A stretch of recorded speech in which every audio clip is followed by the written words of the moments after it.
Salut à toi qui regarde cette vidéo, j'espère que tu vas bien par la grâce de Dieu. Moi c'est Elena pour ceux qui ne me connaissent pas et on envoie le générique.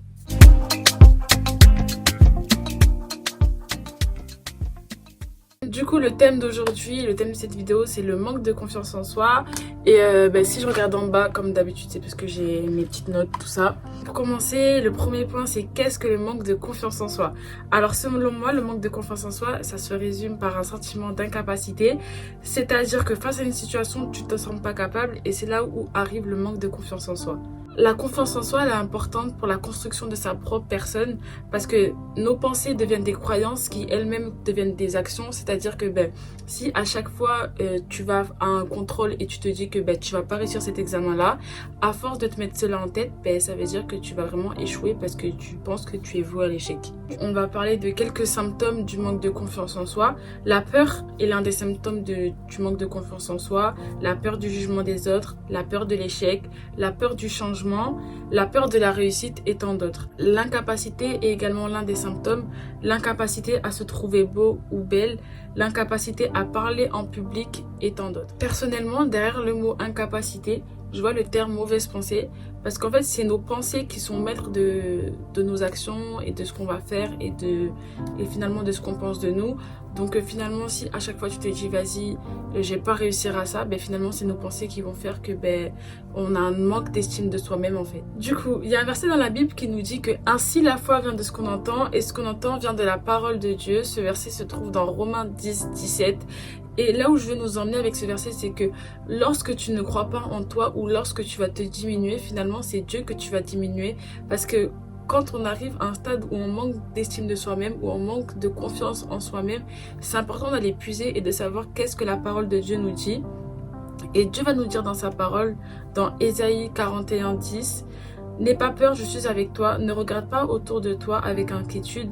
Oui, ton Dieu, c'est moi, je te rends fort, je viens à ton secours et je te protège avec ma main puissante et victorieuse. » La Bible nous dit qu'avec Dieu, nous ferons des exploits et qu'on est fait à son image, c'est-à-dire que si on est fait à l'image de Dieu, on est fait selon sa perfection. Et lorsque nous manquons d'estime de nous-mêmes et lorsque nous manquons de confiance en nous, finalement, c'est la perfection de Dieu qu'on va venir diminuer en fait. Alors que tout ce que Dieu fait est parfait et tout ce que Dieu fait est bon. Et notre sentiment de valeur ne doit pas dépendre de ce que nous faisons, mais de qui nous sommes aux yeux de Dieu.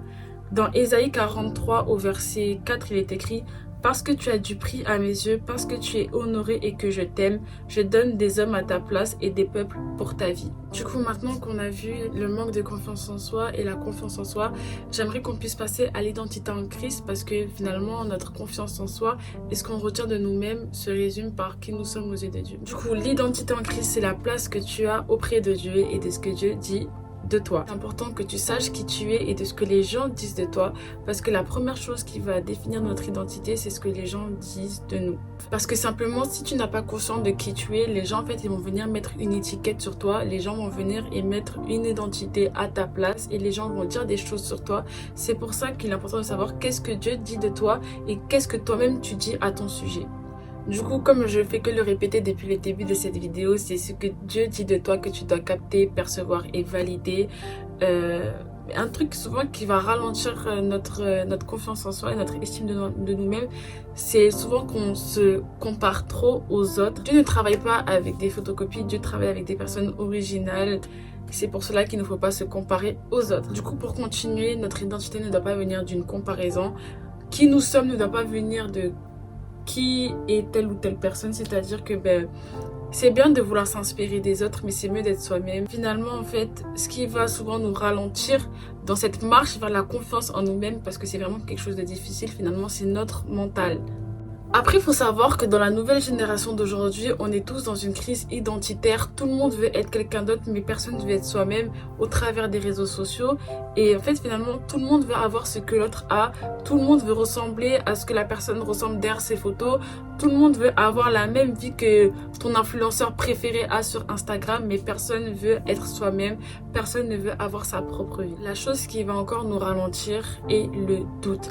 C'est-à-dire que si en fait tu doutes de l'identité de Jésus dans ta vie, que tu doutes de la place que Dieu a dans ta vie, si tu doutes de de celui qui t'a sauvé, si tu doutes de ton Dieu et si tu doutes de ce que tu veux faire avec lui et de ce que Dieu veut faire avec toi, c'est quelque chose qui va vraiment te ralentir et c'est quelque chose même qui va venir te mettre en danger finalement. Parce que finalement, tu ne peux pas avoir une bonne place dans ton identité si tu doutes de l'identité de celui qui t'a sauvé. Autre point qui va nous ralentir, c'est le complexe d'infériorité et de supériorité. C'est-à-dire que il y en a certains qui ont des titres, il y en a certains qui ont une grande place dans la société. Parfois, c'est là que ça va mettre en fait un orgueil dans le cœur de quelqu'un et ça veut dire que ça va pouvoir en fait l'empêcher d'avancer dans son identité et dans la marche vers sa confiance en soi. D'autres, c'est leur complexe d'infériorité, c'est-à-dire que sans qu'on lui dise quelque chose, il va toujours se dire en fait que c'est un raté parce que finalement il va se comparer aux autres. Il va voir que les autres ont plus que lui ou les autres ont réussi là où lui a échoué. Ça veut dire que à se comparer aux autres ou parfois à ce qu'on peut lui dire finalement, ce complexe-là d'infériorité va faire que sa marche vers la confiance en soi va être compliquée. Après, au sujet du complexe d'infériorité, c'est pas parce que certains ont réussi à l'école, c'est pas parce que certains ont une grande place dans la société, c'est pas parce que certains sont connus, ils ont des millions de followers sur les réseaux sociaux qu'ils ont réussi leur vie en fait. Il y en a d'autres qui réussissent leur vie sans faire d'études, il y en a d'autres qui réussissent en partant de rien. Pour revenir à ce que je disais au début, c'est que la foi vient de ce qu'on entend et de ce qu'on entend vient de la parole de Dieu. Alors, les questions qu'il faut savoir se poser, c'est quelle voix entends-tu ? Qu'est-ce que tu écoutes ? Parce que finalement, ce qu'on doit retirer de nous-mêmes, c'est ce qu'on trouve sur nous-mêmes dans la parole de Dieu. Parce que en fait, ce que tu vis aujourd'hui ne change pas de ce que Dieu a dit de toi dans sa parole et ne change pas de ce que Dieu en fait a dessiné et de ce que Dieu veut faire avec toi. Après, il faut savoir s'accepter comme tu es, c'est-à-dire, faut pas oublier qu'à travers les réseaux sociaux, beaucoup mentent, beaucoup utilisent des filtres, beaucoup en fait font semblant d'être riches, beaucoup font semblant d'avoir des grosses voitures, ceci, cela. Mais la Bible ne fait pas le moine, c'est pas parce que quelqu'un se tremble avec une grosse voiture que tu es un moins que rien. Donc voilà, c'est Dieu qui façonne et c'est Dieu qui t'a façonné. Du coup, dernier point, c'est à qui en fait on se confie et où est-ce qu'on va chercher nos conseils. C'est-à-dire que quand il se passe quelque chose dans notre vie, il faut prendre l'habitude et le temps de parler avec Dieu parce que c'est Dieu seul qu'en fait qui sait ce qui est bon pour nous, c'est Dieu seul qui sait apporter les bonnes solutions. C'est pour ça qu'il faut savoir prendre un rendez-vous avec Dieu, il faut savoir se poser, prendre le temps de lui parler et le temps de lui dire que voilà, Dieu, j'aime pas par exemple ça chez moi, j'aime pas m'accepter de telle façon. Aide-moi à m'aimer, apprends-moi à m'aimer. C'est important d'aller puiser en fait dans sa parole, de méditer. Si Dieu dit que tu es une créature en fait faite à son image, c'est que tu es une créature parfaite.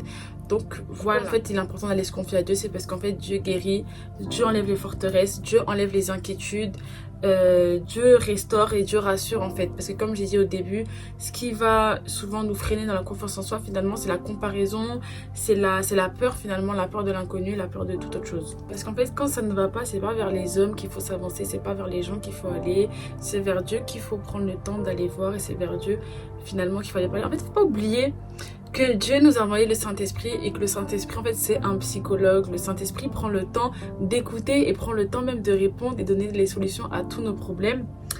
Et finalement, c'est pas une honte de dire qu'on a besoin d'aide, c'est pas une honte d'aller voir Dieu, c'est pas une honte d'aller dire à Dieu là j'ai tel problème, là je ne sais pas quoi faire.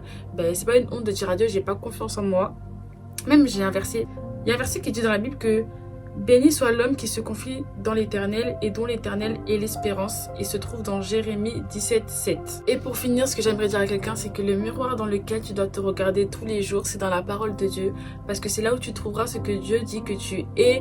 Et faut pas oublier que la parole de Dieu nous dit que tu es une créature merveilleuse. Et c'est écrit dans le psaume 139 au verset 14. Donc voilà, j'espère que la vidéo aura béni quelqu'un. J'espère qu'après avoir vu cette vidéo, quelqu'un s'avancera pour aller chercher qu'est-ce que Dieu dit que tu es. Et n'oublions pas qu'il ne faut pas se comparer aux autres parce que nous sommes des créatures merveilleuses et faites à l'image de Dieu, c'est-à-dire à sa perfection. Donc voilà, je vous aime, mais Dieu vous aime encore plus. Bisous. Aïe.